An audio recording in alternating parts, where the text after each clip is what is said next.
A teenage boy stares into his phone camera. He holds a ruler against his jaw. He traces the angle, the slope, the line where bone meets skin. He is not admiring himself. He is measuring his worth. In online forums, strangers rate his face on a scale of 1 to 10. If the numbers is too low, they tell him it is over. Welcome to the world of looksmaxxing. They call it self-improvement. Press your tongue against the roof of your mouth for hours to reshape your jaw.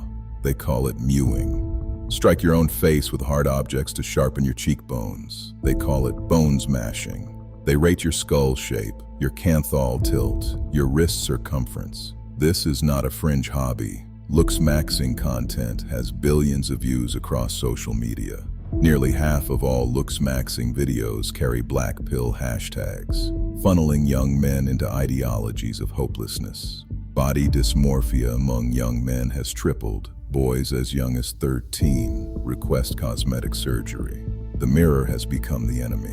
Looksmaxxing is not self-improvement. It is self-destruction, dressed in the language of optimization. It is built on a lie so old that philosophers dismantled it 2,000 years ago.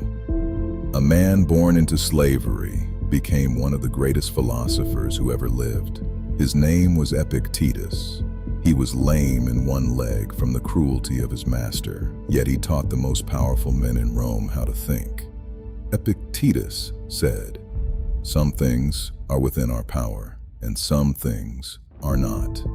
Your opinions, your desires, your effort, your discipline, these are yours. But your body, your reputation, the way others see you, these were never yours." The entire looksmaxxing philosophy demands that you obsess over the one thing the Stoics told you to release. The lie says, fix the outside, and the inside will follow. That if your jaw is sharp enough, you will finally feel worthy. No amount of mewing will fill the void inside a man who does not know who he is. Marcus Aurelius was the most powerful man in the ancient world, emperor of Rome. Every night he sat alone by candlelight, writing in his private journal. Not about conquest, not about appearance, about the quality of his own thoughts. He wrote, "Do not waste what remains of your life speculating about your neighbors." He ruled an empire, yet he never once measured his jawline. So why are young men falling for this? Because they are lonely.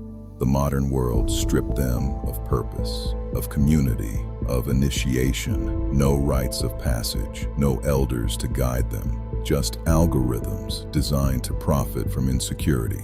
Dating apps reduced attraction to a swipe, a split-second judgment based on a photograph. When the matches do not come, they do not question the system, they question their face. Seneca warned, "It is not that we have a short time to live, but that we waste a great deal of it."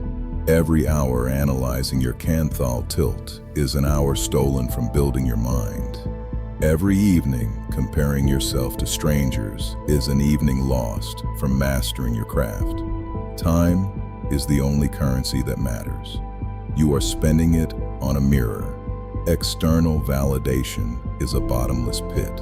You sharpen your jaw, then your nose is wrong. Fix your nose, then your frame is narrow. There is always another flaw, always another level.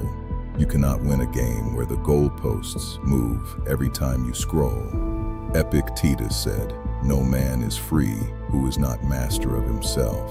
The man chained to the mirror is a slave." So what should a man optimize? The Stoics called it Arête, excellence of character, not the shape of your skull, but the strength of your discipline, not the width of your shoulders, but the depth of your knowledge. Wake up before the world does.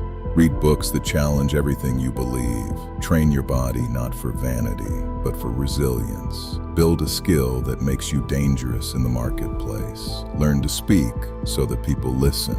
Learn to listen so that people trust you. Keep your word, even when it costs you. The most attractive quality a man can have is one no surgery can give him: purpose. The fire in his eyes when he talks about what he is building. The calm in his voice when chaos surrounds him. Integrity that earns trust without asking. Stop maxing your looks. Start maxing your virtues. Courage over cosmetics. Wisdom over wrist size. Justice over jawlines. This is not soft advice. This is the hardest path a man can walk.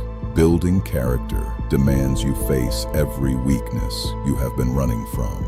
Marcus Aurelius wrote, "Waste no more time arguing about what a good man should be. Be one.